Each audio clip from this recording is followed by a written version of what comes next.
साथियों नमस्कार। कृषि बाजार भरतपुर से मैं हरपाल सिंह। साथियों चर्चा करेंगे सरसों के बाजार के विषय में, लेकिन उससे पहले आप सभी से वही अनुरोध कि जो भी साथी हमारे चैनल पर नए हैं वो हमें लाइक, सब्सक्राइब और शेयर भी कर सकते हैं। साथियों जिस प्रकार से हालिया दौर में कोलालमपुर में खाद्य तेल बाजार की सेमिनार संपन्न हुई थी, उसमें डोरा मिस्त्री के द्वारा जो विदेशी खाद्य तेल बाजार के अंदर तेजी की भविष्यवाणियां की गई थी, उसी दिन से विदेशी खाद्य तेल बाजार के अंदर नरमी यानी कि गिरावट का दौर देखने को मिल रहा है, जिसका असर भारतीय खाद्य तेल बाजार पर भी देखा गया है। साथियों नापेद की बिकवाली आवकों का दौर 2,25,000 बैग हो जाने और विदेशी बाजार की गिरावट के चलते सरसों में नरमी का माहौल देखने को मिल रहा है, जिसके चलते 50 रुपये से लेकर के 75 रुपये तक की नरमी सरसों के बाजार में देखी गई है। भरतपुर मंडी जो कल 6281 रुपये के भाव थे वहीं पर स्थिर है, यानी कि आज भी 6281 रुपये के भाव बोले जा रहे हैं, जबकि जयपुर में 50 रुपये की, दिल्ली में 75 और चरखी दादरी में 75 रुपये की गिरावट के भाव बोले गए हैं। उसी प्रकार से गोयल कोटा के जो भाव हैं वो 50 रुपये की नरमी के साथ 6350 रुपये के और महेश एडिबल के भाव भी 50 रुपये की नरमी के साथ 7150 रुपये के बोले गए।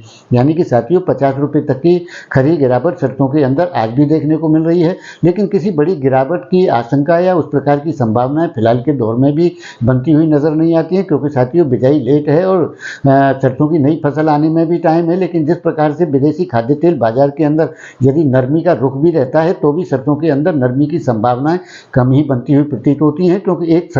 खाद्य तेलों में एक जो गैप था वो गैप रिकवर होने की संभावनाएं सरसों तेल और पाम ऑयल या सनाइल के रूप में ज़्यादा प्रदर्शित होने की संभावनाएं बनती हुई नजर आ रही हैं,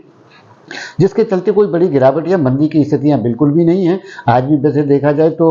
20 रुपये तेलों के अंदर और 30 रुपये खल के अंदर की गिरावट के साथ में ही 50 रुपये की गिरावट सरसों के अंदर जयपुर के अंदर देखी गई है। लेकिन साथियों भाव यही स्टेबल रहने की संभावनाएं ज़्यादा हैं, क्योंकि जिस प्रकार से नापेद की बिकवाली का दबाव फिलहाल के दौर में देखने को मिल रहा है, आने वाले दौर के अंदर किस प्रकार का रहेगा कहा नहीं जा सकता। और बिजाई लेट जरूर है, कम तो है ही, लेकिन उसकी देरी का जो असर आएगा, यानी कि फसल काफ़ी लेट जाकर के मिलेगी, तो 2-3 महीने का गैप अभी भी सरसों के अंदर बराबर बना हुआ है और उस गैप के अंदर कभी भी सरसों रिकवरी जरूर कर सकती है। बड़ी गिरावट की आशंका तो फिलहाल के दौर में नहीं है, लेकिन किसी बड़ी तेजी की स्थितियां विदेशी बाजार, सरकारी नीति और मौसम के आधार पर ही तय होंगी। बाजार स्टेबल स्थिति में जरूर बना रह सकता है कुछ समय के लिए, बाकी आने वाले दौर के अंदर सुधारों की स्थितियां ही देखने को मिलेंगी, ना कि गिरावट की। तो साथियों आपका इस विषय में क्या राय है, आप अपनी राय कमेंट माध्यम से दे सकते हैं। तब तक के लिए धन्यवाद।